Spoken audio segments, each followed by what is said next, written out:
আনুগত্য লাগবে। কাদের আনুগত্য? যারা ইমাম, ওয়াজআলনাহুম আইম্মাতান।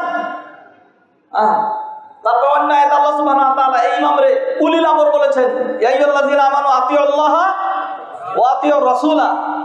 আনুগত্য করবে। এই যে হাদিসের সাথে মিলাছে তো এগুলি। আনুগত্য করতে হবে আল্লাহ, এটা হলো 1 নাম্বার। তার মানে কি, এর নিচে যেগুলি আছে সেইগুলি বাদ দিয়ে সেটা আনুগত্য করতে হবে। আচ্ছা ধরেন কথার কথা, ছোট্ট উদাহরণ দিই, আপনার আবার কথাকে মাঝখান থেকে কেটে দিয়েন না।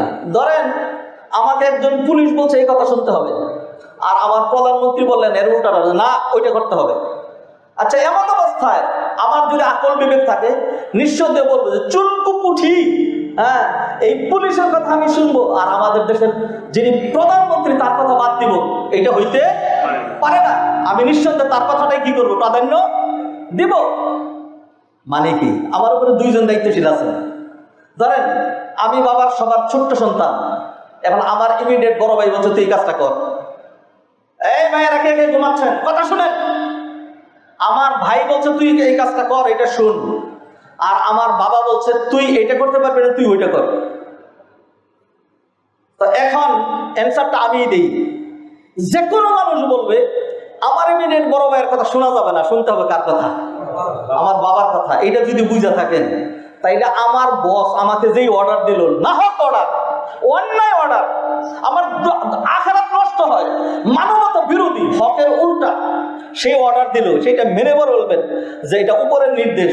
পাগল না ছাগল, উপরের নির্দেশ হলো তোমাকে ডাইন পথে চলতে হবে, তোমার জান্নাত সুনিশ্চিত করতে হবে, এইটাই আল্লাহর নির্দেশ। মুসল্লিয়ানে কেরাম, অতএব দ্বীন ইসলাম বুঝবেন।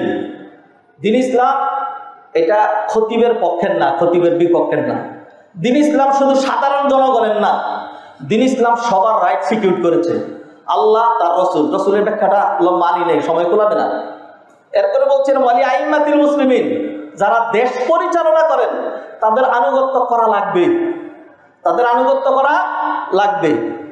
আচ্ছা সহজ উদাহরণ দিন, এর বুঝবেন না, অনেকের বুঝতে বাকি থাকবে। ধরেন এইখানে আপনি অনেক শক্তিধর হইতে পারেন, অনেক শিক্ষিত হইতে পারেন, অনেক সম্পদের মালিক হইতে পারেন। সেই তুলনায় খতিব সাহেবের সাইজ, ইমাম সাহেবের সাইজ, বংশগৌরব, জ্ঞান গরিমা সবই কম।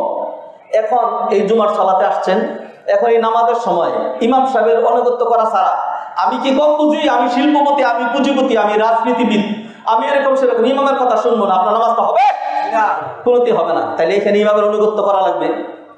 কালের আবর্তনের কারণে এটা আনফরচুনেট, এটা মানে তিতিক্ত সত্য, এটাকে কি বলবো, এটা মেনে নিতে হচ্ছে আমাদেরকে। এক সময় যিনি রাষ্ট্রপ্রধান ছিলেন তিনিই মসজিদের ইমাম ছিলেন, এখন তার সেটা নাই। এখন যুগ যুগ ধরে যারা নাকি রাষ্ট্র পরিচালনা করে তারা নামাজ পড়াইতে পারবে, নামাজ পড়ে, তাদের পিছনে নামাজ হবে। আমাদের দেশে তো হওয়ার প্রশ্নই আসে না, হ্যাঁ নামাজ হবে না। এখন এটা বাগ হয়ে গেছে। শরিয়ার ক্ষেত্রে, মসজিদের ক্ষেত্রে আমরা ইমামতি করি, আর রাষ্ট্র পরিচালনার জন্য অন্য লোকজন ইমামতি করে। তো শরিয়ার নির্দেশ, কোরআনের নির্দেশ আপনাদেরকে শুনিয়ে দিচ্ছি। সেটা হলো যারা রাষ্ট্র পরিচালনা করেন তাদের কথা শুনতে হবে, মানতে হবে। যারা মসজিদে ইমামতি করেন তার আনুগত্য করা লাগবে। আনুগত্যের ক্ষেত্রে মূলনীতি একটাই। ধরেন আজকের জুমার নামাজ, বৃষ্টির মধ্যে আপনারা কষ্ট করে আসছেন, খুব আবেগ নিয়ে আসছি জুমার খুতবা দেওয়ার জন্য, সারা সপ্তাহ আর কোনো কাজ নাই, এইটা নিয়েই পড়াশোনা করতেছি। আজকের জুমার নামাজ আপনারা রাজি থাকেন আর না থাকেন, আজকে ইনশাল্লাহ আমি 3 রাকাত জুমার নামাজ পড়াবো। না হবে না, আমি 3 রাকাত জুমার নামাজ পড়াবো। খালি জিনা বললেই হলো, আপনি খালি বললেই হলো, আজকে 3 রাকাত 4 রাকাত জুমার নামাজ পড়াই দেবেন। যদি এটা বুঝা থাকেন যে যতই ইক্তাদাইতু বিহাদাল ইমাম, এই ইমামের আনুগত্য করলাম, যতই বলে থাকেন না কেন, কিন্তু ইমাম যেহেতু আল্লাহর আদেশের উল্টা চলে গিয়েছে, অতএব তার আনুগত্য করা যাবে না। ঠিক তদ্রূপ আল্লাহ সুবহানাহু ওয়া তাআলা যা আদেশ দিয়েছেন, এর বাইরে যে কেউ যে কোনো ক্ষমতাধর কোনো আদেশ দিলে সেইটা মানার কোনো উপায় নেই, সেইটা মানার কোনো সুযোগ নাই।